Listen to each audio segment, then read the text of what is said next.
Juízes, capítulo 7, versículo 1 ao capítulo 8, versículo 17. Jerubaal, isto é, Gideão, e todo o exército se levantaram de madrugada e acamparam junto à fonte de Arode. Os exércitos de Midian estavam acampados ao norte deles, no vale perto da colina de Moré. O Senhor disse a Gideão: Você tem guerreiros demais. Se eu deixar todos vocês lutarem contra os midianitas, Israel se vangloriará diante de mim, dizendo que se libertou por sua própria força. Portanto, diga ao povo: quem estiver com medo e assustado pode deixar este monte e voltar para casa. 22.000 homens voltaram para casa, restando apenas 10.000. O Senhor, porém, disse a Gideão: Seu exército ainda está grande demais. Desça com eles até a fonte, e eu os provarei para determinar quem irá com você e quem não irá. Quando Gideão desceu com os guerreiros até a fonte, o Senhor lhe disse: Separe os homens em 2 grupos. Num grupo, coloque todos que bebem água nas mãos, lambendo-a como fazem os cães. No outro grupo, coloquem todos que se ajoelham e põem a boca na água para beber. Apenas 300 homens beberam água das mãos. Os demais se ajoelharam e puseram a boca na água. O Senhor disse a Gideão: Com estes 300 homens eu livrarei Israel e entregarei os midianitas em suas mãos.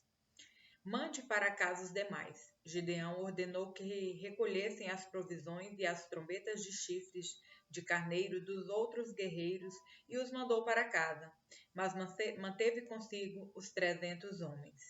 O acampamento midianita ficava à frente de Gideão, descendo o vale. Naquela noite o Senhor lhe disse: Levante-se, desça ao acampamento dos midianitas, pois eu os entregarei em suas mãos. Mas, se você tem medo de atacá-los, desça até o acampamento com seu servo Purá. Ouça o que os midianitas estão dizendo e você se encherá de coragem e terá ânimo para atacar. Então Gideão e seu servo Purá desceram até os limites do acampamento inimigo. Os exércitos de Midian, de Amaleque e dos povos do leste cobriram o vale como uma nuvem de gafanhotos. Seus camelos eram tão numerosos como os grãos de areia da praia, impossíveis de contar. Gideão se aproximou no exato momento em que um homem contava um sonho a seu amigo. O homem disse: Tive um sonho, no qual um pão de cevada veio rolando para dentro do acampamento midianita. Então, bateu numa tenda e ela virou, desmontando-se. O amigo respondeu: O sonho só pode significar uma coisa: a espada de Gideão, filho de Joás, o israelita. Deus entregou todo o exército midianita nas mãos dele. Quando Gideão ouviu o sonho e sua interpretação, prostrou-se em adoração. Voltou para o acampamento de Israel e gritou: Levantem-se, o Senhor entregou o exército midianita em suas mãos. Em seguida, dividiu os 300 homens em 3 grupos e deu a cada homem uma trombeta e um vaso de barro com uma tocha dentro. Olhem para mim, disse ele. Quando chegarmos à beira do acampamento, faça o que eu fizer. Assim que eu e todos os que estiverem comigo tocarmos nossas trombetas, toquem as suas também ao redor de todo o acampamento e gritem: Pelo Senhor e por Gideão. Pouco depois da meia-noite e da troca de guarda inimiga, Gideão e seus homens chegaram aos limites do acampamento midianita. De repente, tocaram as trombetas e quebraram os vasos de barro. Então, os 3 grupos tocaram as trombetas e quebraram os vasos. Segurando a tocha na mão esquerda e a trombeta na direita, todos gritaram: A espada, pelo Senhor e por Gideão. Cada homem manteve sua posição ao redor do acampamento e viu todos os midianitas correrem de um lado para o outro, gritando apavorados enquanto fugiam. Quando os 300 israelitas tocaram a trombeta, o Senhor fez os guerreiros que estavam no acampamento lutarem uns contra os outros com suas espadas. Os que sobreviveram fugiram para lugares distantes, como Bet-Sita, perto de Zererá, e para a divisa de Abel-Meolá, perto de Tabate.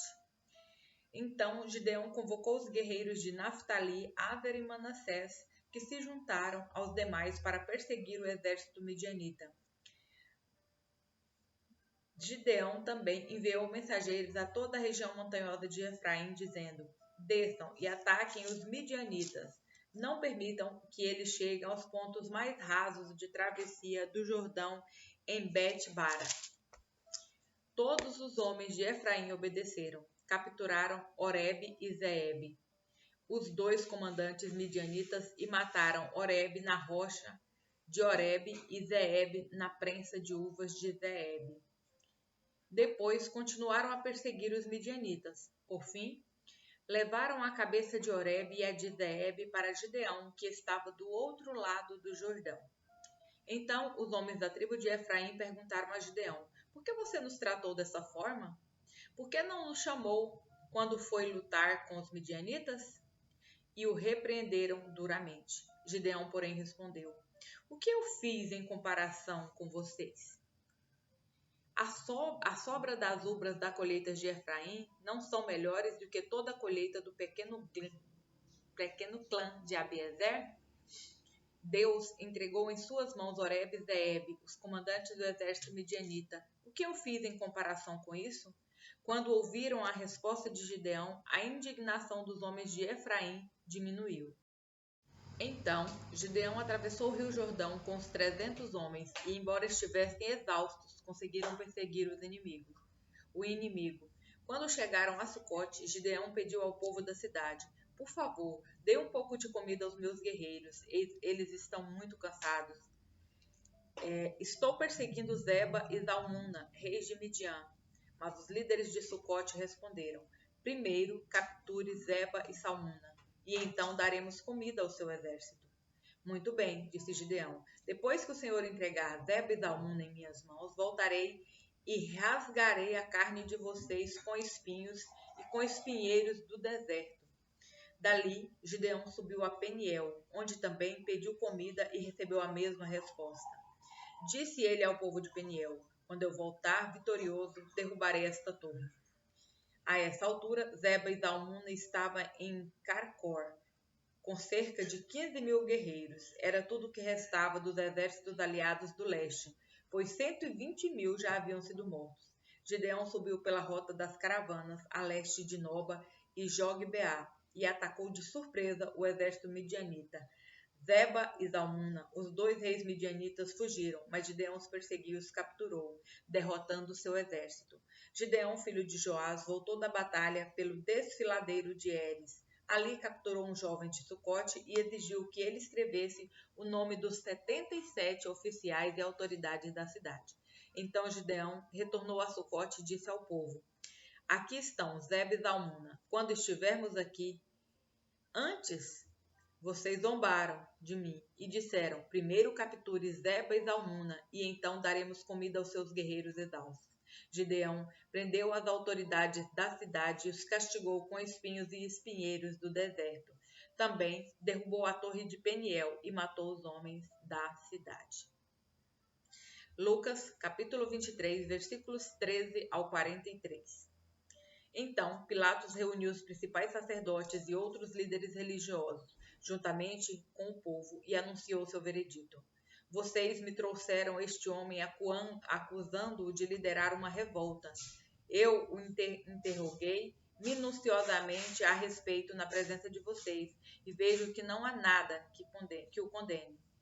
Herodes chegou à mesma conclusão e o enviou de volta a nós. Nada do que ele fez merece a pena de morte. Nada do que ele fez merece a pena de morte. Portanto, ordenarei que seja açoitado e o soltarei. Era necessário libertar-lhe um prisioneiro durante a festa da Páscoa.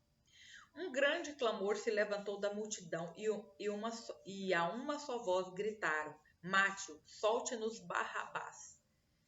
Esse Barrabás estava preso por ter participado de uma revolta em Jerusalém contra o governo e ter cometido assassinato.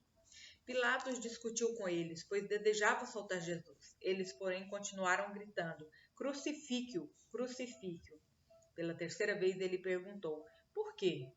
Que crime ele cometeu?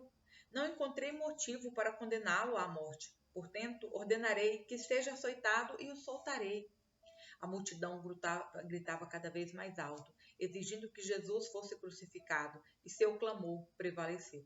Então Pilatos condenou Jesus à morte conforme exigiu. A pedido deles, libertou Barrabás, o homem preso por revolta e assassinato. Depois entregou-lhes Jesus para fazerem com ele o que quisessem. Enquanto levavam Jesus, um homem chamado Simão, de Cirene, vinha do campo. Os soldados o agarraram, puseram a cruz sobre ele e o obrigaram a carregá-la atrás de Jesus. Uma grande multidão o seguia, incluindo muitas mulheres aflitas que choravam por ele. Mas Jesus, dirigindo-se a ela, disse: Filhas de Jerusalém, não chorem por mim. Chorem por si mesmas e por seus filhos, pois estão chegando os dias que dirão: Felizes as mulheres que nunca tiveram filhos e os seios que nunca amamentaram. Suplicarão aos montes, caiam sobre nós, e pedirão às colinas, soterrem-nos. Pois, se fazem essas coisas como a árvore verde, o que acontecerá com a árvore seca? 2 outros homens, ambos criminosos, foram levados com ele a fim de também serem executados. Quando chegaram ao lugar chamado Caveira, o pregaram na cruz. Os criminosos também foram crucificados, um à sua direita, e outro à sua esquerda. Jesus disse: Pai, perdoa-lhe, pois não sabem o que fazem. E os soldados tiraram sortes para dividir entre si as roupas de Jesus. A multidão observava e os líderes zombavam. Salvou os outros, salve a si mesmo, se é o Cristo escolhido de Deus, diziam. Os soldados também zombavam dele, oferecendo-lhe vinagre para beber. Diziam: Se você é o rei dos judeus, salve a si mesmo. Uma tabuleta presa acima dele dizia: Este é o rei dos judeus. Um dos criminosos, dependurado ao lado dele, zombava: Então você é o Cristo? Salve-se a si mesmo e a nós também. Mas o outro criminoso repreendeu: Você não teme a Deus, nem mesmo ao ser condenado à morte? Nós merecemos morrer por nossos crimes, mas este homem não cometeu mal algum. Então ele diz: Jesus, lembre-se de mim quando vier no seu reino. E Jesus lhe respondeu: Eu lhe asseguro que hoje você estará comigo no paraíso. Salmos, capítulo 97, versículos 1 ao capítulo 98, versículo 9. O Senhor reina, alegre-se a terra, exultem os litorais mais distantes. Nuvens escuras o cercam, justiça e retidão são a base de seu trono. Fogo se espalha diante dele, queimando todos os seus inimigos. Seus relâmpagos iluminam o mundo, a terra os vê e estremece, os montes se derretem como cera diante do Senhor de toda a terra. Os céus proclamam sua justiça, todos os povos veem sua glória.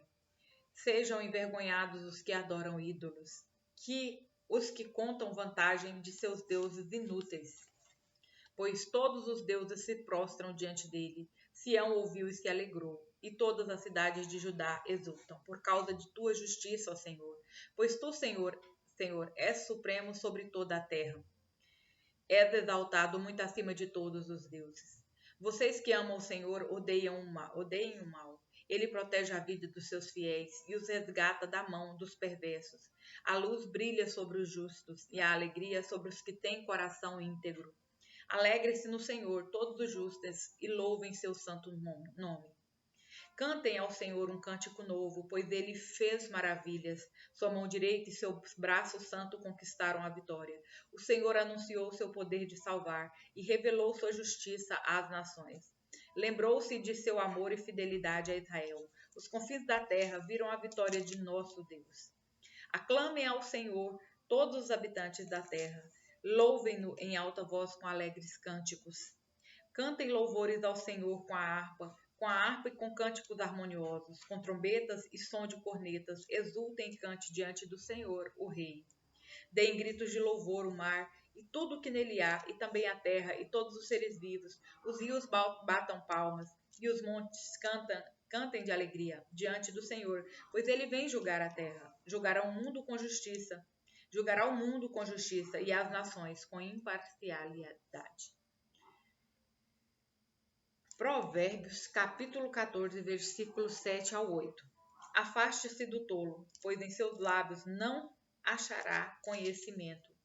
O prudente sabe para onde vai, mas os insensatos enganam a si mesmos.